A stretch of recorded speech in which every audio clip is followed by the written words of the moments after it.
Hello, everybody. My name is Mike Gibb. I run accountsrecovery.net, and I want to welcome you to today's webinar on COVID-19 in the ARM industry, looking back on the last year and looking forward to the next one.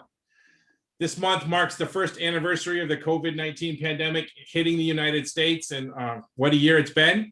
COVID-19 has changed the way that companies in the accounts receivable management industry worked, possibly forever. I happen to think that this is a landmark webinar because we have leaders from the industry's three major trade groups, ACA International, the National Creditors Bar Association, and RMA International, here to share what they have learned in the past year and the temporary and permanent changes that they think COVID has caused.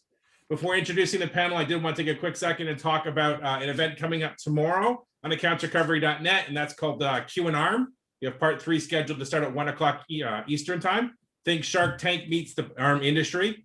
We have Interpros, Arbite, Augusta, and Payment Vision. We're going to go before a panel of industry experts, Megan Bryant, Matt Kiefer, and Jim Warner, to answer questions about their products and services.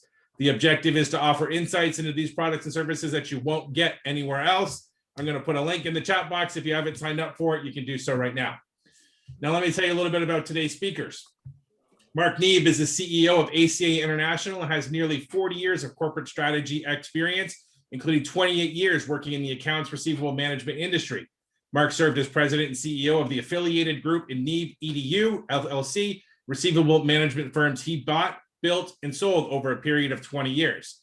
He received his bachelor's degree in accounting from St. Cloud State University and his MBA in management from the University of St. Thomas. Jan Steger is a 30-year veteran of association management and serves as the executive director of Receivables Management Association International, the trade association representing 550 member organizations in the accounts receivable industry. Jan brings a wealth of experience in financial services, strategic planning, regulatory and legislative issues, international affairs, and credit and risk management. In 2018 and again in 2019, Jan was recognized as one of the 25 most influential women in the accounts receivable management industry. Liz Terry is a native Bostonian but longtime Washington, D.C. resident. She has a decade-plus record of igniting and sustaining lucrative partnerships with C-level executives at Fortune 1000 firms, global foundations, and financial institutions. She's held various positions at several DC trade associations, including the Consumer Bankers Association, the Investment Advisor Association, and currently leads the National Creditors Bar Association. The format for today's webinar is going to be a panel discussion. We encourage everybody to submit questions, and we'll get to them as we proceed through our conversation today. To submit a question, please either enter it into the Q&A tab or the chat box on your Zoom webinar control panel. This event is being recorded, and a recording will be made available in the coming days on accountsrecovery.net. With that, let's start our conversation. Panel, thank you so much for joining me today. Really looking forward to this conversation. Really excited to have the three of you here with us today. Let's look back, about a year ago from now, and let's talk about at what point you realized that the pandemic was something that was going to change the way that this industry lives and works. And Jan, maybe we'll start with you. Thanks, and thanks, Mike, for having us today. It's always a pleasure to be on these webinars with my colleagues. I don't think it was actually one day in time that you actually realized that this was an ongoing, the pandemic was a long-lasting affair. I can remember thinking when we were in DC, Jim Mastriani and I, the president of RMA, is in DC in this week in March last week, and we came and we left there. The Capitol was closing down that day, and there was a lot of confusion of what was going on, and meetings were getting rescheduled, and people were sort of talking, like they were joking about, should we bump elbows or kick toes or whatever. And so I don't really think that it was serious. I mean, nobody really knew or could even dream of what it would become. I remember talking about having a 2-week spring break, a national 2-week spring break, and that would take care of the virus. I remember talking about somebody answering a survey asking us when we would travel again, and I said June. I remember telling somebody, look, if our summit in August had to be canceled, this world is going to be changed forever. And in fact, I think it now has. And so I don't think it was one moment in time. And I think that was probably a lot of the challenges that we all faced, because you didn't know how to plan. I mean, nobody told us last March, you need to look at your activities and structure your association for, you know, a lockdown that will last for 12 months. Excellent. Thank Mark. You were wrapping up ACA Spring Forum, I think, as everything was sort of coming to a head a year ago. What do you remember about that? Well, I'll tell you, just kind of the opposite of Jan, there was actually a moment in time for me when I, oh my goodness. And that was the last day of Spring Forum last year out in Las Vegas. A week prior, we had been scampering around trying to find additional hotel rooms. And by the time the event started, we were just lucky to get it done and to pull it off. But that Friday morning when we were wrapping up, I went up the escalator at the M Hotel up into the main level of the property, and there was one person on the gambling floor in that area, and it was a guy sitting at a bar that was vacant, and he was playing a one-arm bandit, and there was a worker walking around right by the bar with a spray bottle wiping down countertops, and it was really eerie to see that.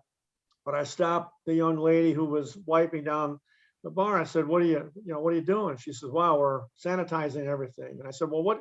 And I'm no scientist, but I just asked her, what do you use for a solution? And she said, vodka. And I said, if the proof of the vodka isn't high enough, you're wasting your time because that won't kill germs. And it just reminded me at the time of how naive society in general was about cleanliness and what it really takes to really do deep cleaning. And since then, I have to say flying is the best experience these days, because not only do you oftentimes get an empty seat next to you, but those airplanes haven't been that clean since the day they ran off a manufacturing line. Yeah.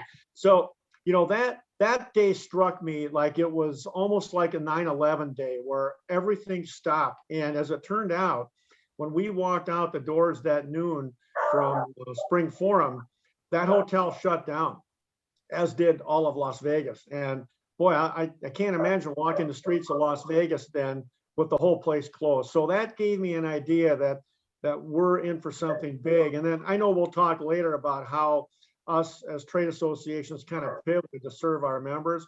But for me, it was that moment. And then right after that, when the federal government started having their daily health update press conferences, that kind of blew me away, because I thought, well, this must really be important if we have to hear about this every single day. So those are a couple things that happened to me personally that kind of turned my head thinking we're in for a long haul here. I'll round out the conversation on this question. So I actually was traveling to Chicago for an association leadership conference the week of I think it was the 12th or 13th. And the moment that really got me was I was watching Sports Center, and the NBA canceled their season, and I couldn't believe it. I'm like, first of all, I'm in a city, I need to go home. Second of all, I can't believe sports are really ending. And I think that really struck me on a personal level. Then getting home to DC, it was St. Patrick's Day, so happy St. Patrick's Day to everyone today. And it was that same day last year where the city that's normally loud and parades and people dressed up and walking the streets was all of a sudden eerily quiet. And for me, that was really a strange time. From there, I think there were, things like clients stopping or halting on placing accounts. That was pretty startling for the industry. And all of a sudden, there's a lot of panic. One thing that maybe hasn't been touched on by the other two today, but I thought was an interesting reaction, was really that members all of a sudden engaged more with us and were asking us for way more than they ever have. And to me, that was a great sign that they turned to us, but we had to also step up our game in a big way. That was a big wake up moment for all of us, I think.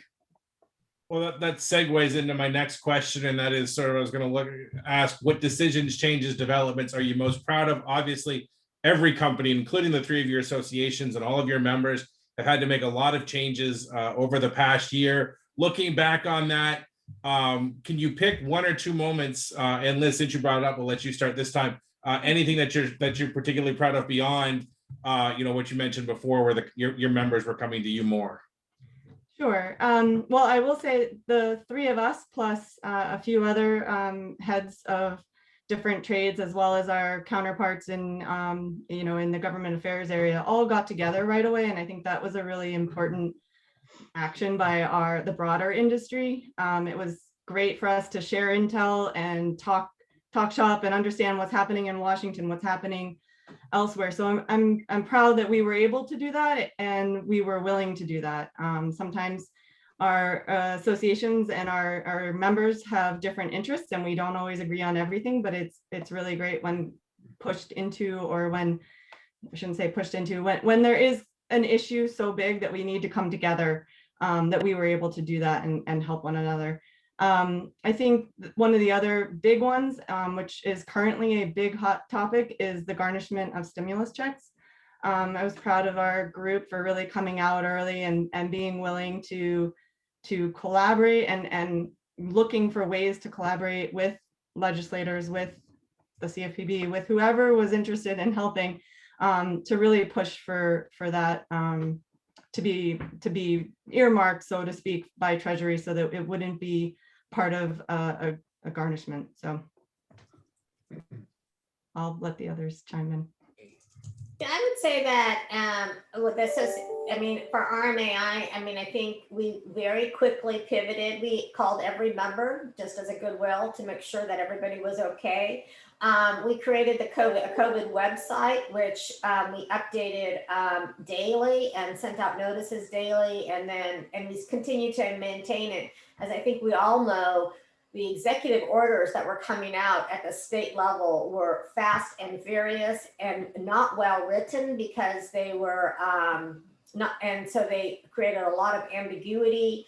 And so just keeping our members up to date on what was and wasn't happening in the various states was a monumental task. And oftentimes those orders would come out at 5 o'clock one day, and they were effective at 8 a.m. the next morning. You can't do this, you can't do that. And so I think we functioned as a resource to get that information out to our members just as quickly as possible. And quite frankly, until today, we send out, if needed, a COVID update every week now, saying, well, Illinois has extended this, Nevada just extended their work from home order. We're still seeing that. So I think to Liz's points, I think the associations became really a place where the industry could get key information, get timely information, and we were turned to for that. And I appreciate Mikey saying that, we also had associations, we also have staffs and companies. And so, yes, as a business person, we too had to, and I'm very proud of our staff for, going remotely, getting set up, working very hard this last year to continue the culture and the team spirit and things like that to carry the association through. So it's been a busy year. Yeah, I think we're all three associations are very similar. Your Liz and Jan, your responses are very similar to my thoughts. There was a moment in time for me on this as well, and it was about the third day in a row I was watching the president's healthcare conference out of DC, and I happened to be on the treadmill, and I'm running, and I'm thinking, what do we do for our members? And Jan, you mentioned the executive orders. Eventually, there were, I think, last I heard, there were at least 1,800 of those. So I got to thinking to myself, how do our members pivot to this? Who's going to let them know what they can do and where they can do it, while they themselves are in some cases moving thousands of employees into their homes and dealing with work from home issues and hoping it's okay, but not really knowing. And so I jumped off the treadmill. I got a hold of my senior staff and I said, we need to have a brainstorming session right now. And I started out by telling them that we have members who are going to be lost. They don't know what to do next. And we are the ones who can help that. And I said, like in a football game, and when everybody gets in the huddle and they call the play, and all of a sudden it got kind of quiet, and someone said, "That's it, the huddle." So we started and we created the daily huddle, and for 10 weeks on every day, 11 a.m. Central Time, we did the daily huddle, and we were getting upwards of 700 to 800 people on that call every single day. So it was clear to us that people had an absence of information and really needed it in an emergency sense. And so we continued that on. And in our office, it was a lot of fun and very exhilarating. But imagine putting a TV show on every day. It was almost like we went from never doing this to having the daily show. And so once the 10-week run of that kind of ended, the executive orders were slowing down. There was less need for subject matter expertise on a daily basis. We realized that we had created and branded something that was going to be long lasting if we just had the courage to continue it on. So now we've got the weekly huddle. We try to make it somewhat COVID related, but we're moving into other areas now. And we know that 11 a.m.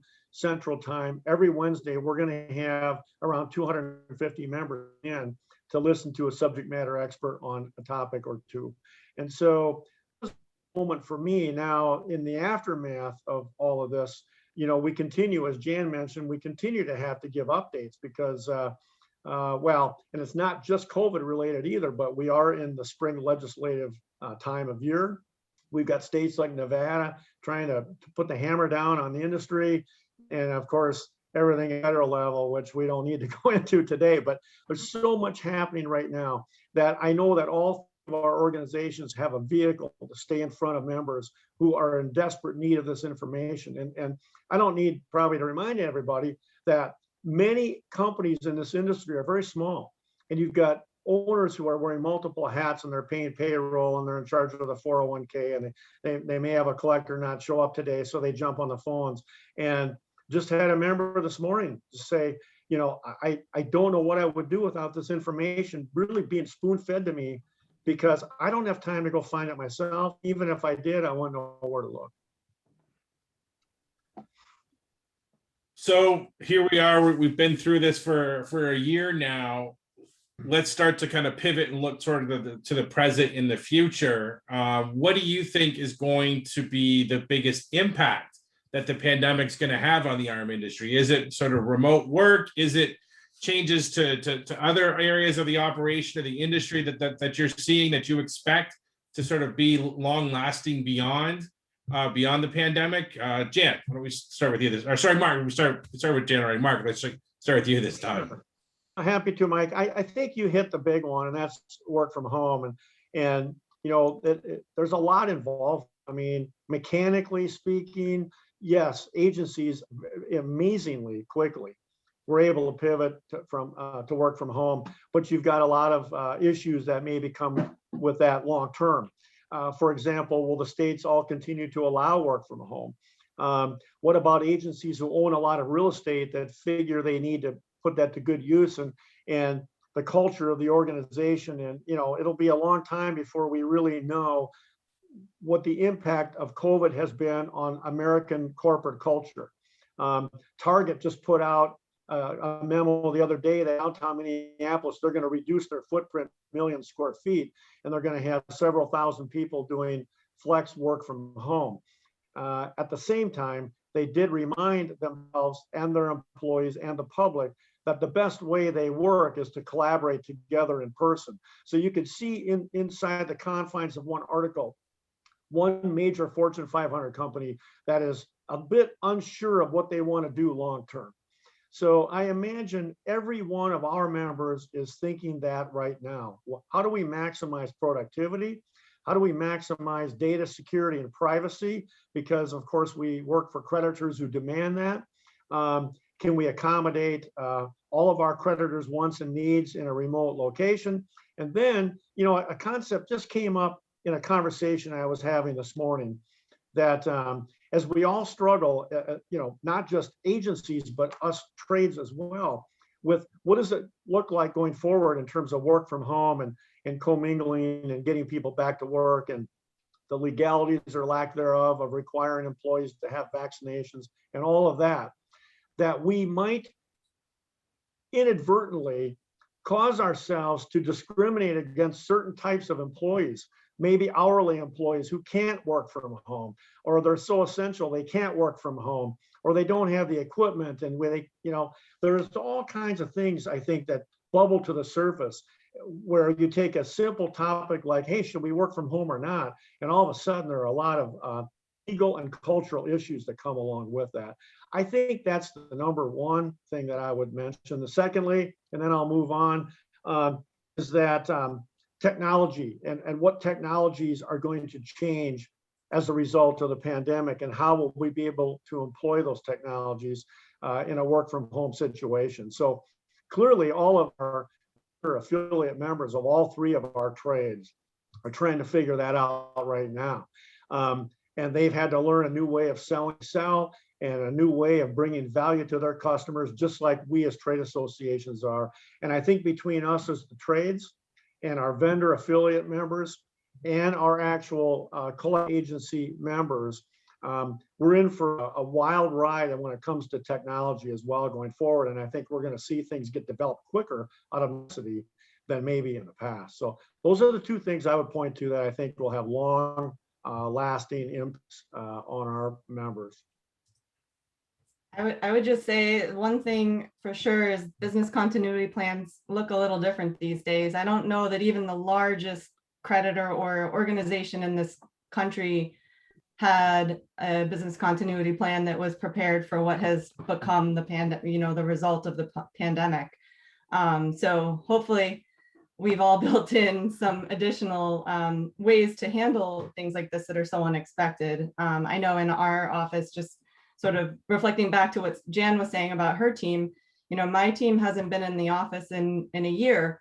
And that'll change, how we interact and what we decide to do with our lease when it expires, things like that. A lot of organizations as well, our members and us are making the same kinds of decisions when it comes to that. One thing that's somewhat unique to the legal side of collections is that, prior to the pandemic, there were states and courts that were trying to be virtual or accepting, moving in that direction. And this certainly accelerated it. A lot of the courts are now virtual in a way that they never were prior to the pandemic. So I think we can expect to see that somewhat continue. That sort of overlaps with what Mark was saying from a technology standpoint. That has to be possible.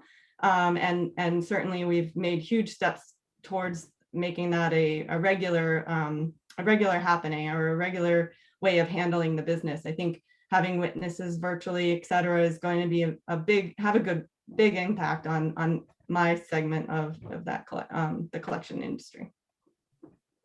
And just following up, Liz, on that, we actually did a survey of our members on legal collections and the impact of a lot of these virtual, settlement conferences and court cases and decisions and stuff like that. And it actually, we found that the virtual arm really benefited consumers as well as our members. We found that the number of settlements was up. We found the number of default judgments down. And it appeared that consumers really liked to be able to engage and participate from their kitchen table. Maybe they felt more comfortable. Maybe it was less intimidating or whatever. But as we all know, whenever we can communicate with a consumer, that's a win. And so that is a win for our members. They felt that, that it was more efficient for them to be able to, instead of sending an appearance counsel or sending counsel out to courtrooms, to be able to do it virtually was much more efficient and was actually a cost savings. So I agree. I mean, I think that is something, and I can agree more with Mark that, this pandemic has pulverized the industry in the use of technology. And I think things that would have probably taken 5 years for us to get to, we got to in a year. And I think that will pay dividends for many years to come. So I agree. As far as the work from home, just to mention, we actually now have a new certification standard on working from home, but we also, David Reed in my office, worked with the regulators up in Washington and drew up work from home regulations that now have become law. And I believe it's Maryland that has also either passed or is passing work from home regulations. So I think that the things that were sort of created during the pandemic are now beginning to become law, and we're going to see them permanent part of law. Jan, you just prompted something that I find somewhat humorous, and I'm curious about what you and Liz might think about this. I think we've been helped a bit to work from home because government doesn't want to go back to work. And so how hypocritical would it be if they made us back? Mhm. It's interesting. Yeah, interesting point. I know Sacramento's just like DC, it's a government town, and there's a lot of people working from home. And I know the real estate in California outside of the big cities is just skyrocketing in price because people are realizing, hey, I can go live on the North Coast and have beautiful scenery and away from the chaos. And, downtown San Francisco with Salesforce's boarded up, literally is lost 5,000 employees being down there. So I do think there is there's going to be some migration out of the big hubs. Yeah, DC has been startlingly different.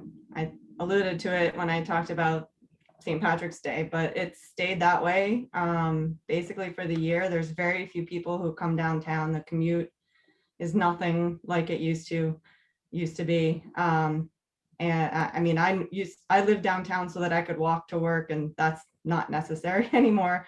But I think it's really amazing, and I will be curious to see how much of it is permanent. I will say, however, that there is sort of the Saturday driver, the Sunday driver, the people that aren't really headed anywhere and just not taking up space, that's returned. And so no longer is my drive, if I'm going somewhere, 20 minutes, it's more like 35, but it's not people commuting or doing work. It's the random driving around. So. Question that's come in from the audience. So I'm going to take a break from asking mine, and we'll take this one and use it as an opportunity to remind everybody, if you have a question for Jan or Mark or Liz, please send it to us through the Q&A or the chat box, and we'll get it asked and answered.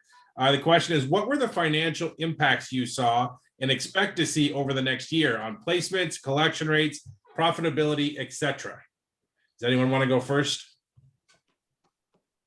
Mike, I'll jump in and offer some insight. I think there's been more highs and lows over the course of the past year for ACA members. And what I mean by that is certainly one of the lows would be the curtailment of legal collections and having courts closed and all that sort of thing. So I think that had kind of an extended impact where it didn't really impact members at first because they were still living off of garnishments and whatnot that were already occurring. But over the ensuing months, there were spikes when there were stimulus payments, and there were troughs in the curve when those stimulus monies were spent. I heard a statistic last week that I thought was pretty fascinating, that sometime during the year last year, the savings rate in America hit an all-time high. So it clear, and I think the number I heard was 25% of income was being socked away for a short period of time. So you couple that with the stimulus money, it was very apparent, especially by inbound phone calls coming into our agency members, that literally their phones were melting down, where consumers were taking care of obligations. Maybe they had them, they certainly had more money. They probably had more time. They're working from home. They're looking at the stack of bills next to their laptop, and people seem to kind of rush to help manage their own finances, which most Americans want to do in the first place. So our agency members experienced some huge spikes in payments coming in. Now, late in the year, particularly December, things turned sour.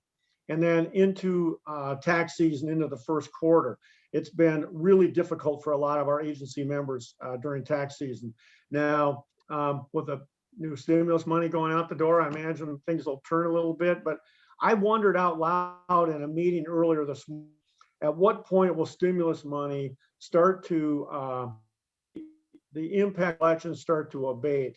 At what point will the voluntary payer have paid voluntarily, regardless of how much money they have in their pockets. So I think it's a real tenuous situation right now. On the other hand, when rent moratoriums go by the wayside, whenever that happens, when creditors begin to allow their collection agency representatives to more fully work the portfolios, certainly debt is accumulating. So I don't want to suggest that I think debt is going down, but it's accumulating right now. So whenever the doors bust open, I imagine things are going to get pretty busy again for collection agencies.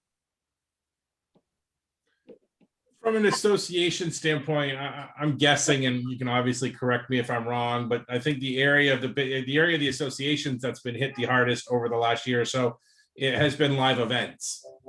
Certainly, we haven't really seen many. We've seen a couple here and there. We've seen hybrids. I'm wondering if you want to spend. We're going to spend a few minutes talking about what lessons have you learned, and do you foresee live events ever going back to the way they were, and sort of kind of moving forward, how the live events segment of this industry is going to continue, I guess. And Jan, since you've got your big conference coming up next month, let's let you kick us off this time. Yeah, I mean, I will just say, RMA, I couldn't have been more grateful and blessed, quite frankly, that we were able to get in our annual conference in February prior to the pandemic. So financially for RMA, you all know that live events make up a big part of all of our revenue budgets.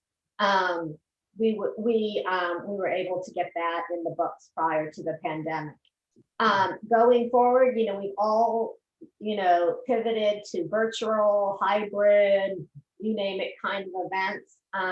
We are having our annual conference in April, postponed it from February because the country wasn't quite ready yet with the vaccines and the surge numbers.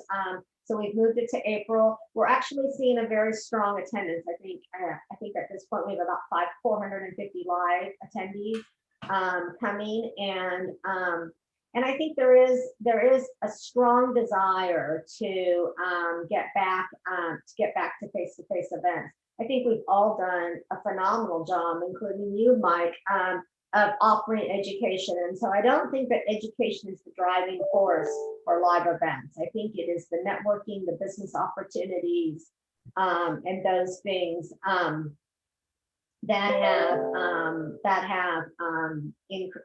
that really are the value of the live events. And so this is a very social type industry, and I think that we will see a full return. I'm hoping for a full return to live events very soon.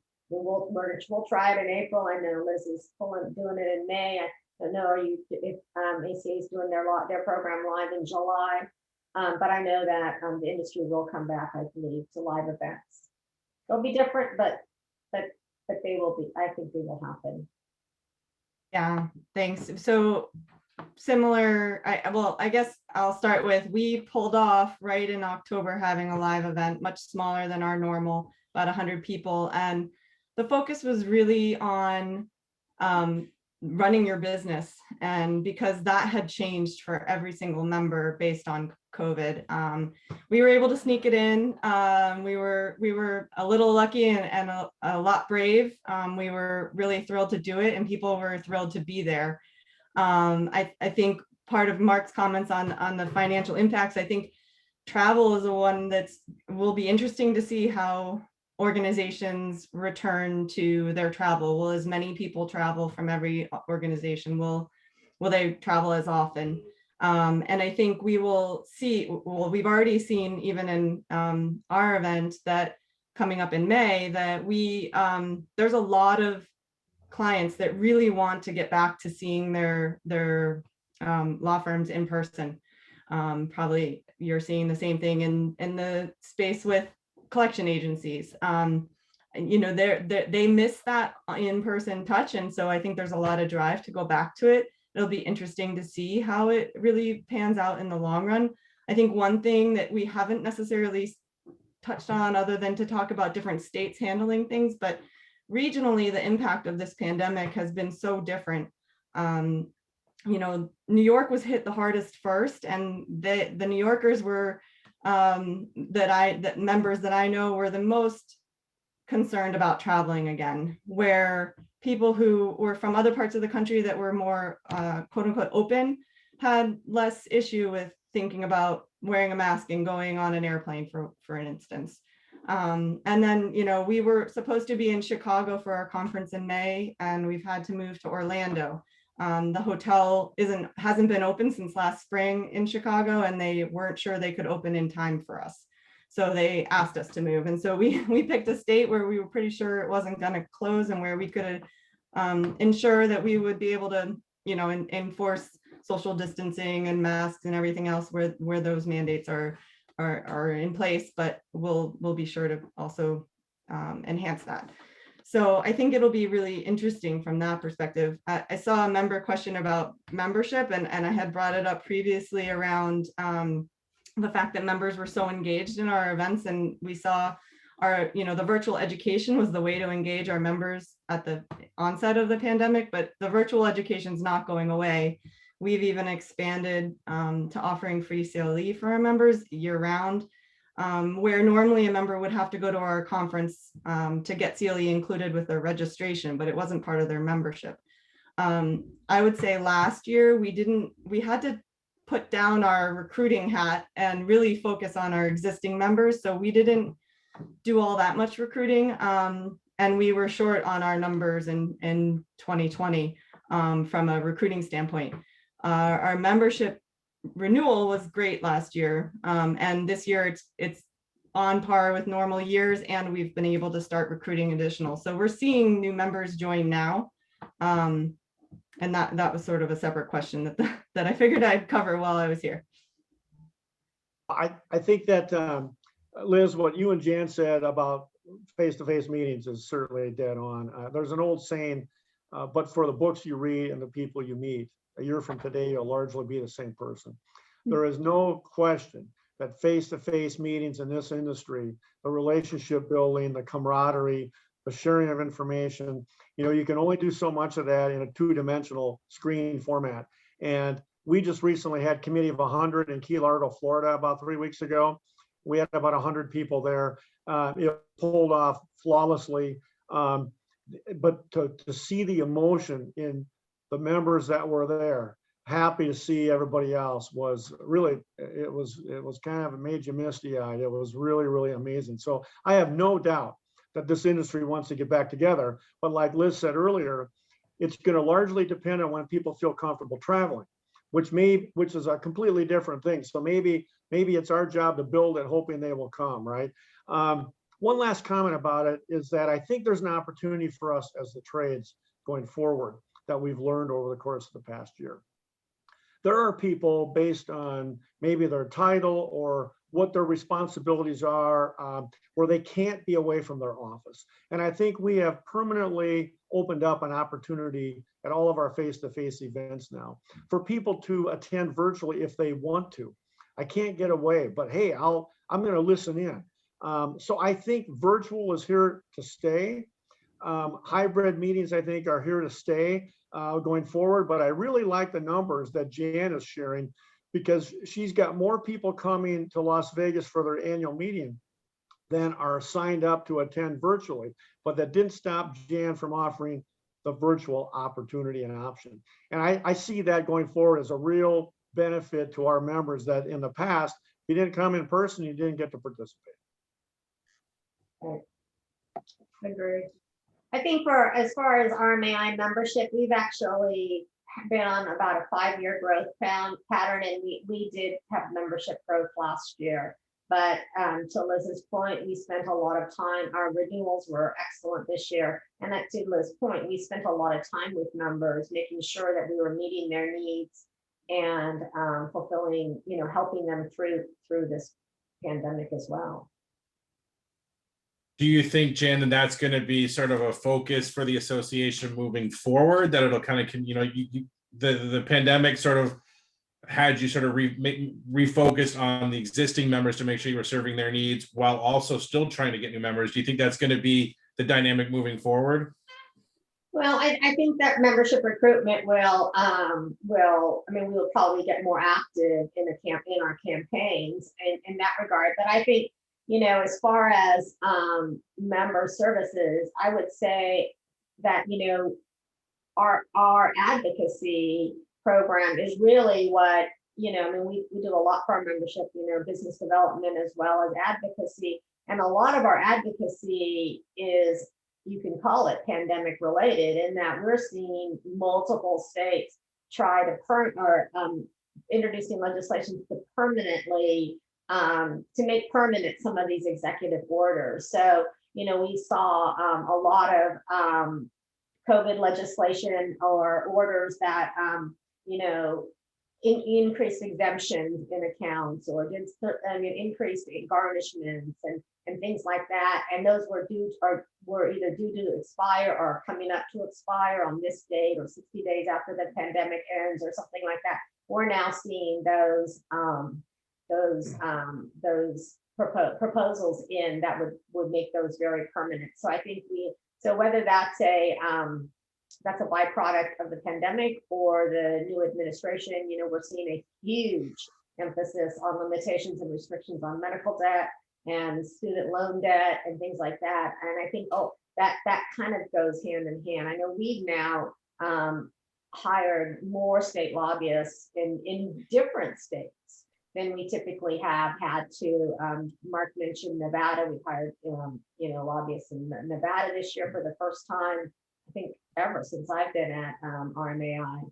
And New Mexico, their Creditors Bar and RMAI hired a joint lobbyist. They had an exemption bill in there for $2,400 for bank accounts, and I think, Liz, you might know, but I think it's down to 1,000 now. I think is where we are on that piece of legislation. Saw stuff in Hawaii, a $2 million exemption for homestead exemptions. So I mean, we're just seeing a lot of proposed legislation, and that is a membership driver for sure. You mentioned advocacy efforts. It's a good segue to my next topic. And unfortunately, the arm industry has received its fair share of negative press and attention during the pandemic. Maybe we could get each of you to sort of talk about the efforts that you've made to deal with that, at the state and federal level. There have been calls to stop all debt collection until the pandemic is over. There's this never-ending talk that collectors are out to steal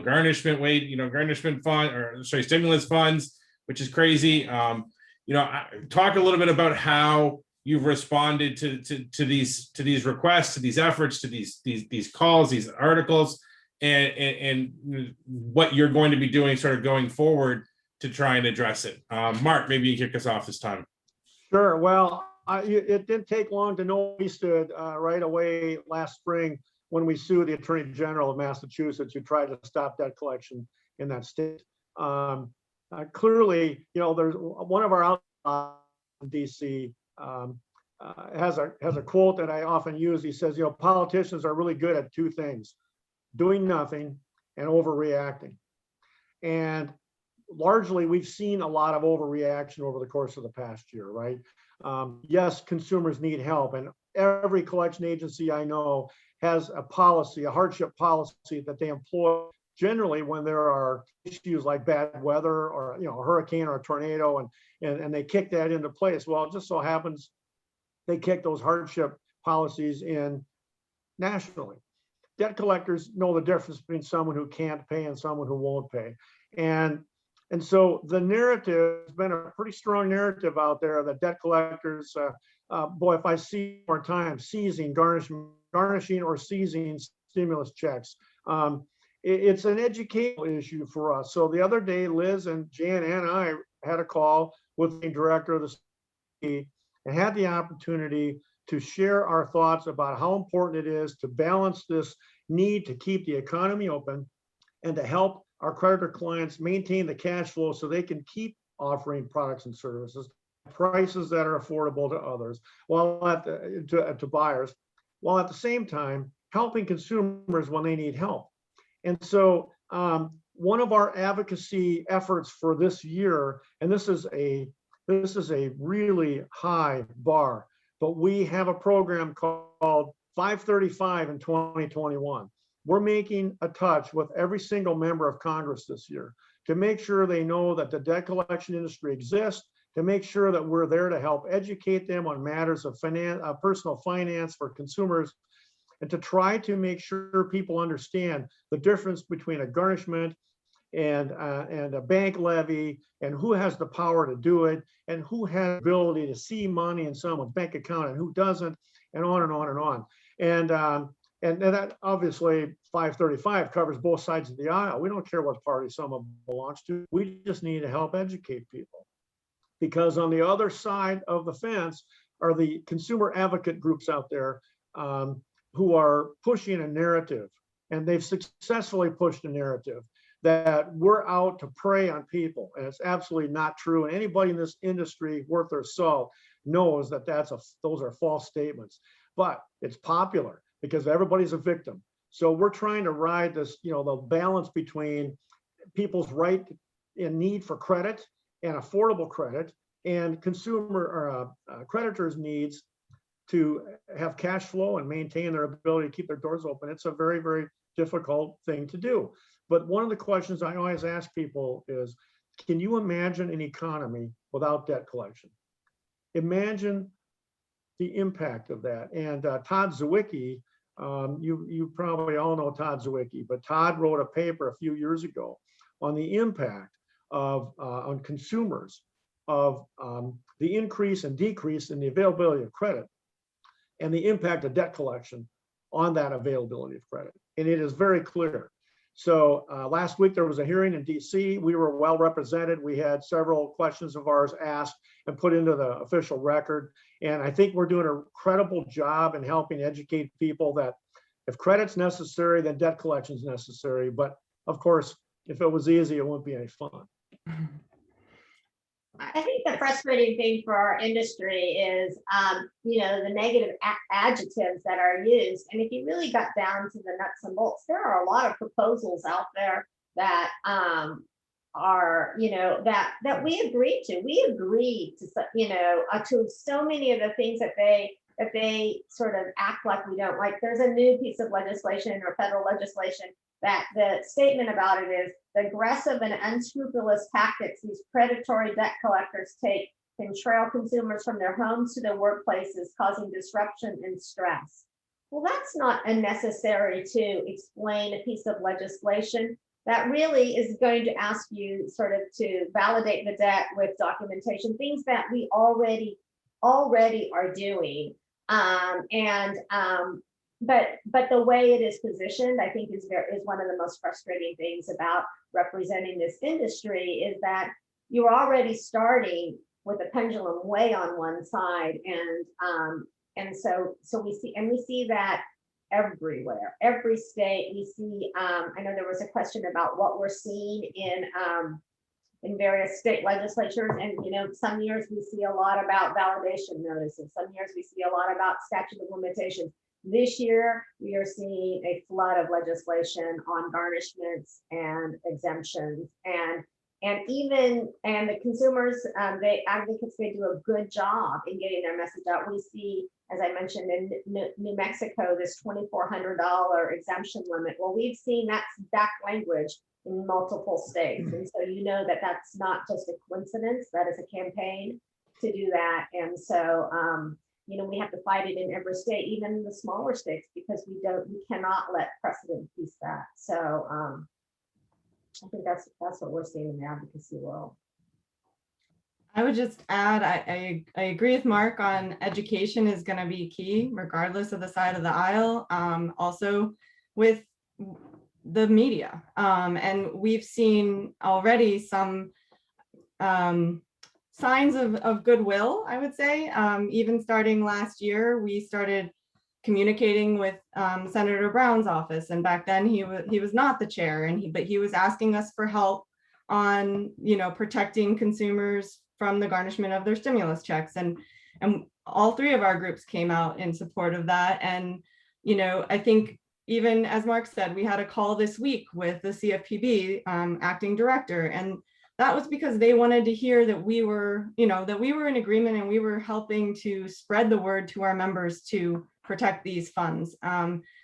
today I heard from Senator Brown's office again, and again, they asked me to help spread the word to the Republican side that we are actually in support of protecting these stimulus funds. And so when we see the opportunity to work with groups that maybe we don't always agree with, I think we have to embrace that and do what we can.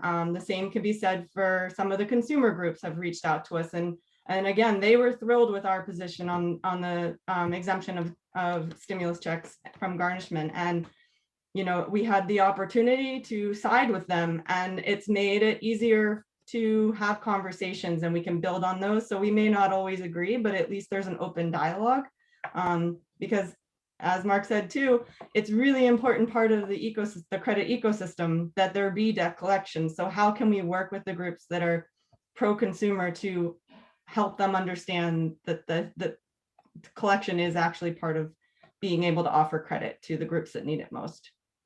Mike, this question really strikes a nerve with me, so I'm going to editorialize for just 1 minute, if I may, at the risk of not knowing who else is on this call. But it's been proven that only 9% of the latest stimulus package is actually going to help people. If 9% equates to $1,400, that means, doing the math, that if we didn't have all this other BS stuff in this bill, you could give every American $14,000 and have spent the same money. So I get a little PO'd when people tell me they don't think we're doing enough to help consumers, because there was an opportunity right there to blow the doors off if they really wanted to, and helping consumers, which would in turn spend the money. So if you want to help the economy and you want to really truly help people in need right now, target the money to those people instead of targeting debt collectors, because for some reason, the notion that a creditor is due what they sold, the money that they sold their product or service for, is somehow no longer in vogue and is predatory. You want to get off the soapbox now? We're good. You got me all worked up now. I'm sorry. My last is. I got me all worked up, not you, Mike. So then obviously it's an important issue, and obviously it's one that the three of you and everybody in the industry feels very strongly about. We talk about education, and you talk about the things that you're doing. What do you want? What can your members do? What can the rest of the industry do to sort of address this? Because it's great that each of you and your associations are doing things, but I think that the more people that are engaged in this, the more effective, the more likely we are to get the changes that we need. So what are you pushing your members to be more active? What do you do, or what would you like to see your members do to kind of help further the efforts that you're making at the association level? Well, I think we actually have a new strategic initiative. I mean, the days of 3 or 5 year strategic plans are out the door, but our board did meet in November and create a strategic plan for 2021. And it includes some aggressive training and education on grassroots advocacy and getting them involved in local press and local politics. I think it all starts locally, and it will bubble up. So I think from our RMA situation, we are going to really ramp up our efforts in the grassroots program. And hopefully, we hit all 535 mark. If you can't get a few, maybe we can pick those up anyway. And so I think that's key. And also for us, it's our certification program. It's well received. It is a good education piece. It's a good opportunity for education. We meet, with attorney generals. We've been having the virtual has actually allowed us to meet with a lot of the consumer protection staff in the AG's offices. And so I think there's no shortage of work to be done. And I think it takes every single member of every association to be pushing the ball in the same direction. Okay. So let's look. We've talked about the past year. We talked about the present. We talked a little bit of the future. Let's project at St. Patrick's Day 2022, right? That's next year. Yes, 2022. If you're going to describe the ARM industry in one word, what would that word be? And Liz, we'll let you go first. I just went with busy, and I think I mean that in a lot of ways. I think the CFPB is going to be very busy over the next year. We all know we can expect enforcement to be ramped up. I think we also have the implementation of the debt collection rules that's going to keep everyone very busy getting being in compliance and learning all the intricacies of the new rule. And I think it looks in, Mark alluded to last year that there was the quote around there being a ton of savings in the consumers from the consumers. And I think that there's likely to be some, as the eviction and foreclosure moratoriums lift, there could be a lot of work that comes our way in a bunch of different areas. And I think that our members will be busy as well. Okay, Mark? I'd say rebounding, Mike. However, maybe rebounding with smaller number of players in the industry. I mean, that's been the trend over the past decade.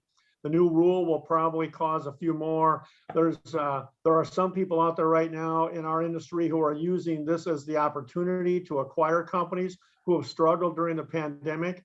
And I think you roll all that up, I think we'll be a very strong industry that has rebounded financially. But I think there'll be fewer players by some. Okay, Jan? I think we'll be better and robust, and I mean better in many ways, better in more efficiencies, learned through the pandemic. We'll be better in use of technology.